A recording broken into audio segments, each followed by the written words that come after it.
everyone. Welcome back to the Israel Connection. I'm Esti, and my guest today is Mitch Gold. Hi, Mitch. Hi, good morning. Good morning. Mitch Gold is a founding member of FIDF Baltimore. He's a past president and chairman, and for the past 3 years, a member of the National Board of the FIDF. Yes. So welcome to the podcast. Thank you for being here. Thanks for inviting me. So I'm sure people have heard about FIDF and everything they do, but for those who don't know, when and where did FIDF start? What has been the purpose of FIDF? Sure, I'd love to give you some background. Yes. Started in 1981 by Holocaust survivors, and they realized that without the IDF, Israel would not have a way to defend itself. So they realized that the soldiers are the ones who comprise the FIDF, and they decided to create an organization that provides for the humanitarian needs of Israel's soldiers. I mean, since that time, we've really grown. 1981, it's already, almost 50 years ago. Oh, 1981, that's when it started? 1981, yes. Sorry. And we've grown to 25 chapters around the country. We actually have an office in Panama. We're headquartered in New York, raising significant funds since October 7th. Okay. Our motto is that their job is to take care of Israel, the Israeli soldiers, and it's our job to take care of them.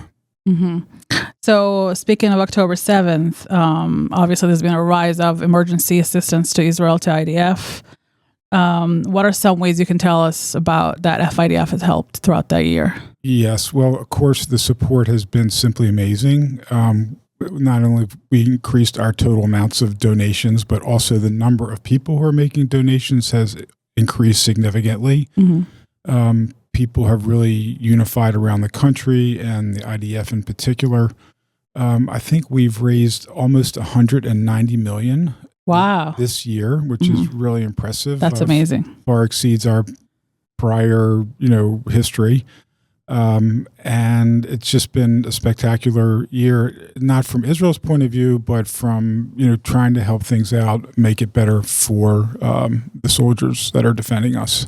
Yeah, I mean, speaking from, the point of view of an Israeli in America, I've seen and I've heard of so many different organizations, and particularly FIDF, that sent so much money to Israel to help. They purchased a lot of emergency equipment for the FIDF, for the soldiers.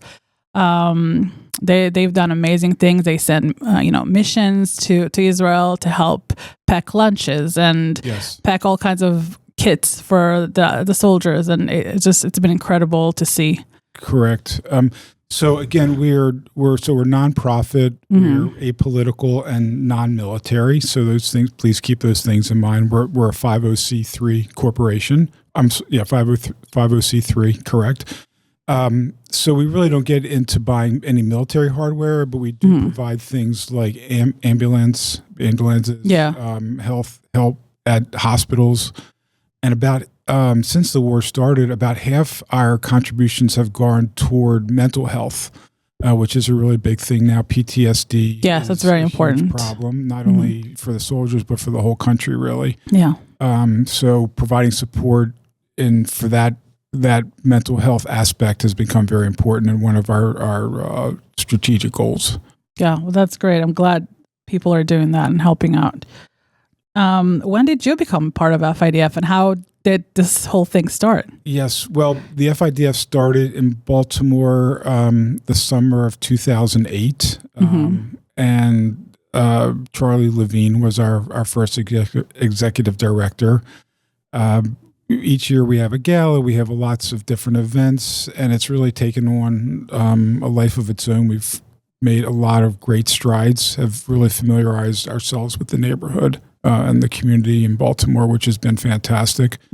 We really have an outstanding board, some really dedicated people. Our current president is Steve Wyans. He's taking over in January. Sherry Maurer will be our new board chairman. And actually, I have to give a little shout out to Marty Taylor, because he's also done a great job since COVID started. And Shoshi Ponzak is our Baltimore office director. So she's doing a super job. That's and great. I have to mention also one more person, Chandler, who is our in-house director, and she's also doing a super job. Everybody's working really, really hard to facilitate our objectives. And what got it all started for you? Well, for me personally, so I moved with my parents to Be'er Sheva in 1965. Be'er Sheva at the time was a very different world, even from what it is today. There are no telephones, no television. Yeah. Not too many people had cars. Literally, our milk was delivered by a donkey cart. That I guess that's how it was back in the day. And they had the shuk the other day at Beth Tefillah, and I remember being in the shuk in Be'er Sheva, and it did not look the same. No, it's really changed dramatically. Even the shuk in Be'er Sheva, we've been there many times since I lived there. The shuvakim in Israel, like all those, they have changed tremendously, throughout the years. Yeah, my father had a camera, and we did have a car. So he took tons and tons of pictures that were just fantastic. So I was in the 4th and 5th grade, thrown right into Israeli society. There were very few people who spoke English, no traffic lights, no supermarkets. And then in 1967, out of the blue, came the 6-Day War. I mean, the military was everywhere in Israel. Much maybe. Today it's a little bit different, but before October 7th, it was very low key. Back then it just everybody saw everything. Hatzerim, an air base, was very close to where I lived. I used to ride my bike there, just to, hang out in front of the gate. Just take a pic. to see what's going on, but they didn't let me in. And then the war broke out. Our house really was in Shikun Hay, backed up to Kvish Esrim Vachamesh, Road 25, the only way to get to Tel Aviv at the time. At nighttime during the war, or say before the war started, it was a very quick run up. We had blackouts, and we painted a big X on the roof of our car, and we taped windows and dug trenches in the back and things like that for protection. But it happened very fast, and within a couple days after the war, the Israeli soldiers started coming back from Gaza and from the Sinai in their half tracks, and all kinds of Egyptian prisoners of war came through Be'er Sheva in the street, literally right behind my house. The people came out and cheered them on. It was a really great experience. So, do you remember from back then what was the feeling in Israel at the time? Euphoria. Euphoria? Oh yeah. How did it, what made it feel euphoric? Well, there were all these threats, at the time. Nasser had assembled huge divisions of Egyptian soldiers on the border of Israel. The UN had departed in the Golan Heights they were shelling into the valley, relentlessly. And, it was a time that, there was a lot of anticipation and uncertainty. I mean, there's a lot of confidence that the IDF would get it done right. Right. But it was still a scary experience. And of course, there was no television, and there was radio, but everything was in Hebrew. There was like the BBC. Once in a while you could hear that. So we were a little bit in the dark. And my parents, they just didn't really know what was going on. Oh wow, that's tough. Yeah. So we were a little bit but it turned out really fantastic. Okay. Well, it's not like today that you have social media, you have news everywhere, you have the internet, obviously. So that's right. Very different. Very, very different experience. So, right. I mean, you've been to Israel since October 7th, right? Yes, several times. So what do you feel like, I mean, obviously there's a huge difference between what happened then and now, but do you feel like there's similarities between, like, I guess the feeling of the Israeli people during that time, I don't know, the vibe, like the whole thing, like on the streets, like when you talk to people. Yes. Yeah. The resilience is what I would call it. Back then there was a lot of confidence. I think back in 1967, there was confidence. since October 7th, there's been a bit of a letdown, although their resilience is still coming through very strong. Yeah. And as a tourist, and I speak a little bit of Hebrew, not very well.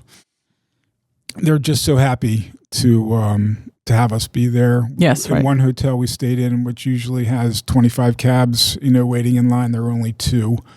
I had to take a cab ride to meet somebody, and I spoke to the cabbie in Hebrew a little bit, told him my experience.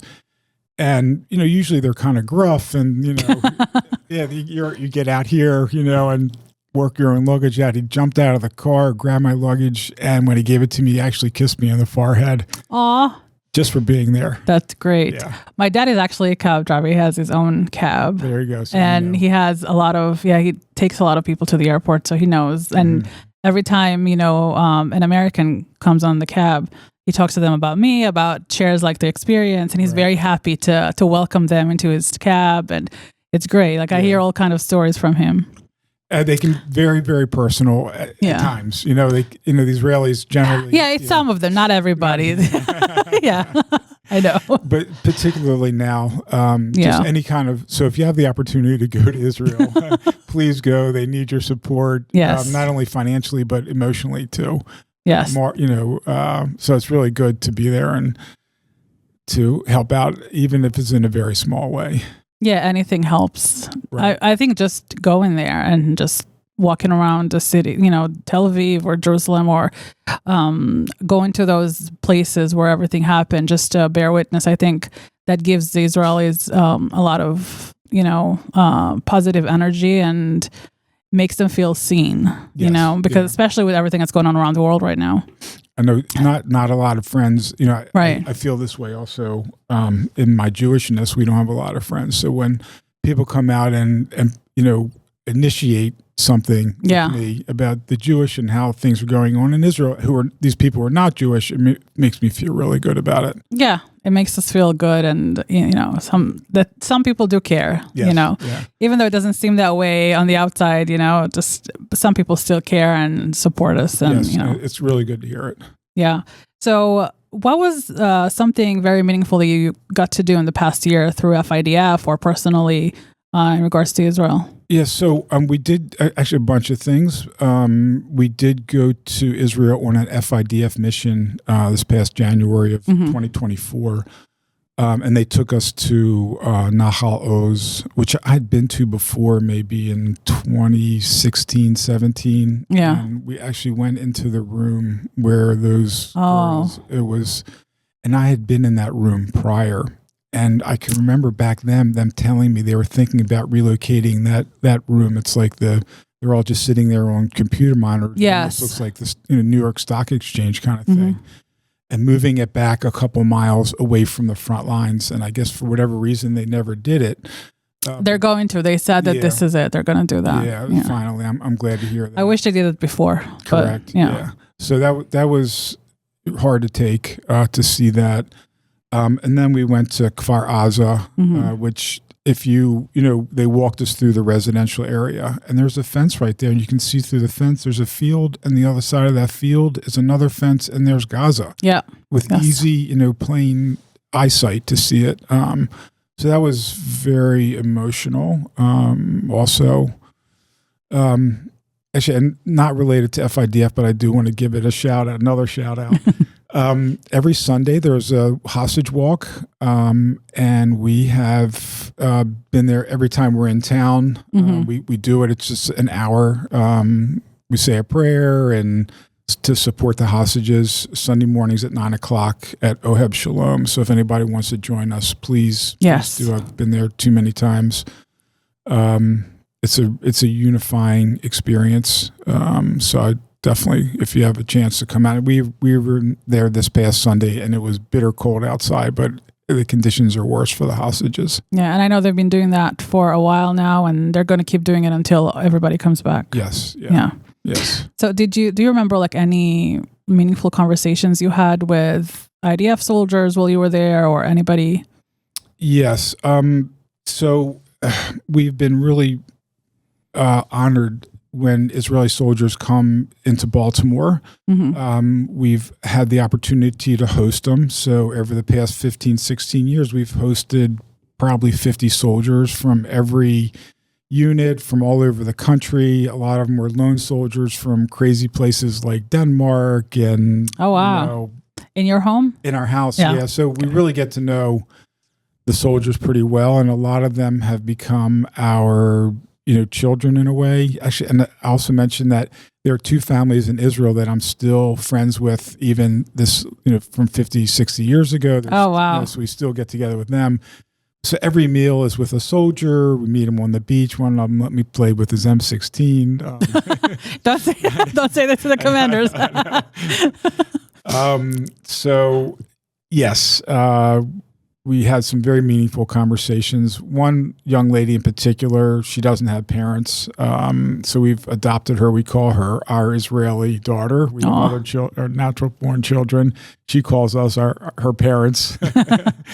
And so she, we had great relationship with her and her husband. Now they have a little baby, and his parents and her family, and just a lot of good conversations with people, meaningful conversations. I was actually talking to an officer that I knew who lived in Kibbutz Sa'ad, and on October 7th, he had to go do something for the security of his kibbutz, which was actually not terribly overrun. It really wasn't overrun at all. And he was talking to his wife, and they're like he was leaving the gate with his gun, ready to help out. And she said, turn left. And he said, no, I think I'll turn left. Turn right. And he said, no, turn left. And thank God he turned left. Listened to his wife. Oh, and he survived. That's amazing. That's amazing. There were a lot of stories like that of people that were supposed to be there, but last minute plans changed and they weren't there. When they were talking to each other, giving us the story, they could see in their eyes. Yeah, and I see her getting emotional too.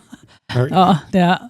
That's amazing. There are so many stories. There's so right now, I mean, I don't know if some people know, Israel has this show on TV. It's called The Next Star to the Eurovision. So every year we send a representative to the Eurovision Song Contest, and last year was a very meaningful year for us, and it was really tough, but we sent the girl that Eden Golan. She was incredible. This year we have another group of kids singing and performing and trying to get their spot in the Eurovision. And actually a few of them were affected very badly by October 7th. One of them was a survivor from the Nova. She was one of 11 survivors out of 30 something that were stuck in a little shelter thing at the Nova. And she's an incredible singer. But then the other guy, last night they sang duets. The guy that sang a duet with her, he said he had tickets to the Nova. He lost a lot of friends, and last minute plans changed, and his family, had a flight abroad the same day he was supposed to go there, so he didn't go there. But it's crazy, like a lot of last minute things. Yeah, and we drove past the Nova Festival, the grounds of it, and I was there. It's it was tough to see all these faces, and I think the toughest thing was, other than the faces, to see the cars. That was crazy. Yeah, the whole scene there was just terrible. Yeah, it was really bad. But people need to see it. I feel like if you go to visit Israel, you have to go there to bear witness. Yeah, absolutely. I totally agree. Not that it's a time for fun, but after we passed through the Nova grounds, we drove a little bit farther and stopped kind of like a Royal Farms. And everybody had a machine gun. It's like, I felt safe. Well, that's good. That's important. Yes. It is, growing up in Israel and living there, most of my life, you don't see, we see soldiers everywhere, obviously. But after October 7th, it's very different. It feels very different being there, and everybody's walking around with their M16 and other guns they have. They're just everywhere in other places that they usually don't spend time at. They're just everywhere, and it makes you feel safer. It does. Like they're there to protect you, and bless them every single one of them. I mean, some of them have tattoos everywhere and hair down to their knees. At home I'd be nervous, but here in Israel I felt very safe about it. That's how you feel. I served in the military. I was in the Home Front Command, Picud Ha'oref. Yeah. And just like I was around soldiers all the time. It wasn't combat unit, obviously, but we were there when there was the Second Gulf War. And I was there all day, all night, trying to call people, make sure everybody's safe, make sure everyone knows how to go to their safe room and all these things. There's a lot of little screws in the system, like little things that put everything together and hold everything together. Right. And it's just incredible. And I don't think any other country has such a defense system. Yes, agreed. And it's because of the strong community. Yeah. And realizing that we're kind of in this by ourselves in a Basically, way. yes. And they have to everybody has to help each other out. That's the whole idea of bringing the hostages home. Yes. We have to bring them home. Yeah, to be very accountable for that. Israel's always been that way. So October 7th hasn't really changed anything from that point of view. Yeah, and everybody has to come on. Every one last of them, dead or alive, it doesn't matter. We have to bring them back. Agreed. Yeah. So you told us about your recent visit to Israel.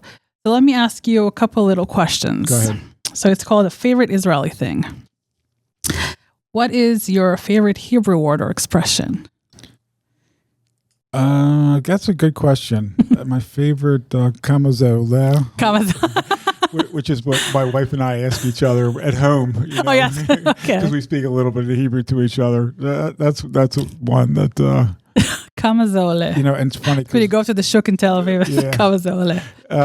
The other word, a little bit on the downside, is the word milchama, which has always stuck with me. Unfortunately, that's the word that describes a lot of Israel's years. Unfortunately, yes, it's a constant milchama. Yes, feels like. What is your favorite Israeli historical figure? Oh, it probably needs to be David Ben Gurion. Yeah, why? A couple reasons. We lived in the Negev. He was a Negev person at Sde Boker. My father actually met Ben Gurion. Oh, wow. I have his autograph in my house. Yeah. That's amazing. So Ben Gurion, this is post being prime minister. He was coming to the United States to raise money for scientific research. And my father took a job in Israel with Machon L'Cheker Negev, the Institute for Arid Zone Research. Uh-huh. Ben Gurion came in and started speaking everybody in this laboratory in Hebrew, and my father's colleague said, please, my parents learned a little bit of Hebrew, not a lot. I got plenty of stories about that one.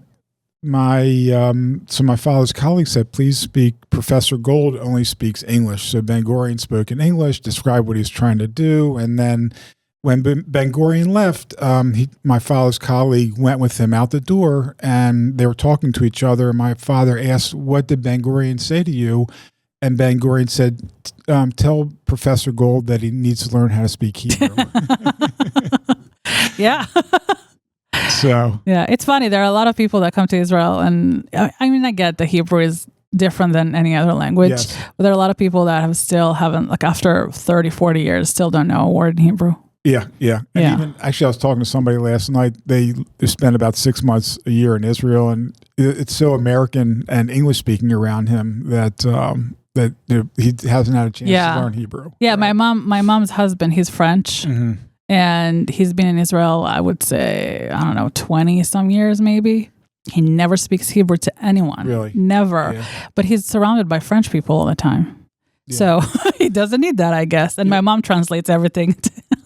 And it's funny because you walk down the promenade in Tel Aviv and there's a lot of French. Yes. There's Russian, even Spanish. Yeah, there's a lot of all kinds of languages. Yeah, that's amazing. What is your favorite memory from Israel? Lots. When I was a kid, we had, rock fights with the Ma'abara. My dad has those stories too. I'll bet. But it probably has to be when the soldiers came home from Gaza. Do you still remember it very vividly? And preserved really beautifully by all the pictures that my father took. That's great. Yeah. Maybe you can share the pictures on social media. I'd love to. Yes. Yeah, and I've made the presentation, once in a while. Not so much since October 7th, but actually, I'm trying to put them into a book. That's amazing. I'll That's make great. sure I get you one. Yes, thank you.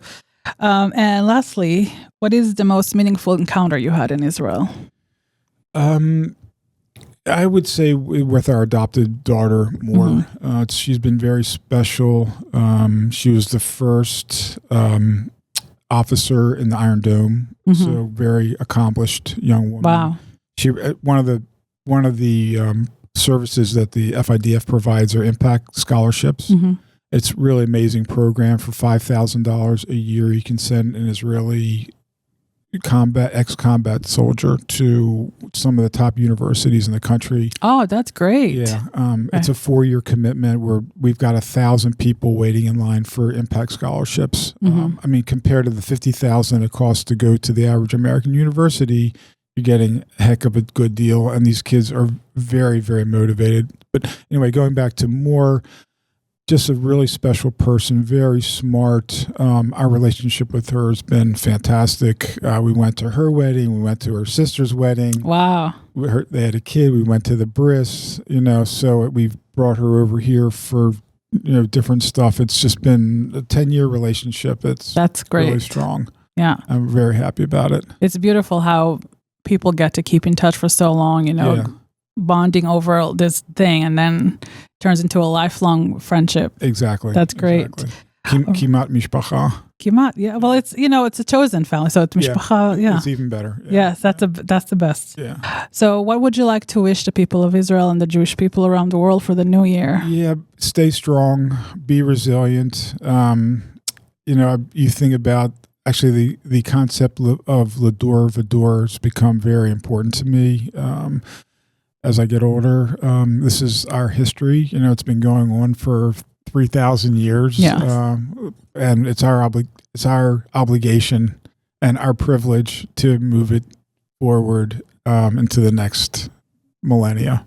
Yes, and we hope that all the hostages come back home soon for Hanukkah, hopefully. I'd love for that to happen. Yes, and we need to get our miracles. That's for sure. Nes Gadol. Yes. Nes Gadol hi yesham. Well, Mitch, thank you so much for being here. It's been a pleasure talking to you.